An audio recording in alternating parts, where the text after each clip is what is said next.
You ready? All the way in there? Yeah, all the way so you don't fall. Oh. All right. Ready, set. Just whatever happens, I always loved you. You were always my favorite daughter.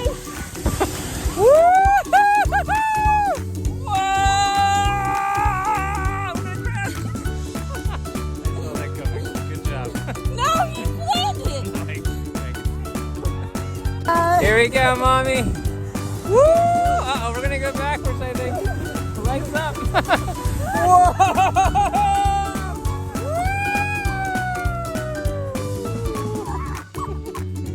Wow!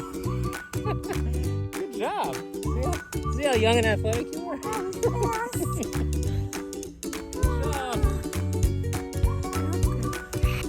Here we come. Uh-oh, no, it's not throwing snowball at us. Whoa!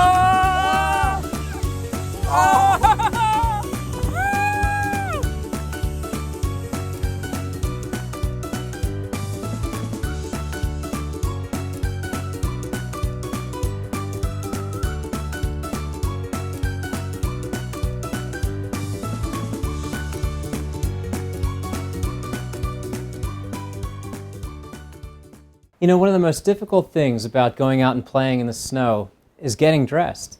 You've got the mittens, you've got the snow pants, you've got the snow coat and a woolen hat and all kinds of things that you're just not used to wearing. And honestly, it just takes time to get dressed for the snow. Every little child and every parent who's ever helped a child knows how difficult and tedious it is to get those gloves on and those hats on and to get those snow pants on. But the reality is that the better that we prepare to go out in the snow, the longer we'll be out in the snow. You know, a couple weeks ago, my 4-year-old son Noah was getting ready to go in the snow, and he didn't want to wear any gloves. He had a tough time getting the gloves on. They kept falling off. They just weren't the right fit, and they weren't waterproof. And he decided eventually to play outside without gloves. And ultimately, our time together in the snow was pretty short-lived.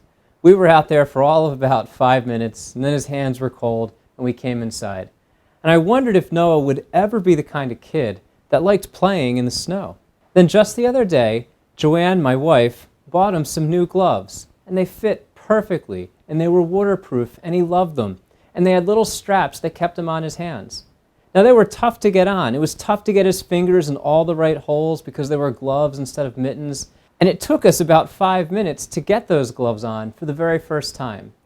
But I have to tell you, when we went out sledding together, you couldn't stop Noah from wanting to go up that hill again and wanting to sled just one more time before coming home. Literally, the sun was setting, and Noah still didn't want to come home. And when he came home, his hands were as warm as could be. You see, having a good time in the snow requires us to get ready for a good time in the snow. If we want to be in the presence of the snow for a long time and have fun and enjoy all that the snow has to offer, we have to get ready to be in the presence of the snow for a long time and enjoy all it has to offer. We have to put on our gloves and our boots and our snow pants and our hats. And only then will we really experience the snow for everything it has to offer us. You know, the same thing's true about God. If we want to be able to spend time in God's presence and enjoy everything that He has to offer us in a personal relationship with Him, we have to get ready to spend time in His presence. And that's what Lent is really all about. It's about getting ready to be in the presence of God. You see, doing things like making sacrifices and giving things up for Lent, or taking new tasks on for Lent, or fasting in Lent, just builds up our endurance so that we can be in the presence of God for longer. It builds up our attention span and grows the room that we have for God in our hearts by taking physical creature comforts away from us.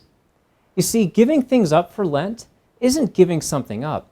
It's actually making room for God so that you can have something that's better. And that thing that is better, well, that thing is God. And the more room you make for Him in your heart, the more love, joy, and peace that you'll have in your life in the midst of any circumstance. So at the end of the day, Lent is really all about giving things up so that you can make more room for God, so that you can have more love, joy, and peace in your life, because those are the fruits of a relationship with God.